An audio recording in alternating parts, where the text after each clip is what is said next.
හරි පොඩි කාලයයි මිනිස්සුන්ට තියෙන්නේ. ඒ හින්දා ඔය ඕනෑවට වැඩිය ඉලිප්පෙන්ඩ යන්න එපා.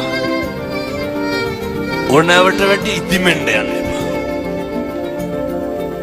ඔය බලන්න පුළුවන් තරම් මහ පොළොවෙම පය ගහලා ඉන්න. මහ පොළොවෙම. හැබැයි මේකත් මතක තියාගන්න ඕනේ. ඉදිමෙන එක ඉලිප්පෙන එක මිනිස්සුන්ගේ වැඩ. එහෙමයි කියලා ඔය කියන්න ඕනද? ඔය කියනවා නේද අපි ඔවුන්ට ඒ කාලේ මෙහෙමයි කෙරුවේ කියලා. එහෙමනම් කියන්න එපා. උදව් කරපුවා උදව් විදිහට තියන්න.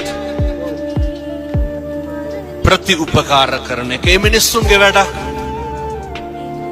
උපකාර කරන එක ඒක අපේ වැඩක්.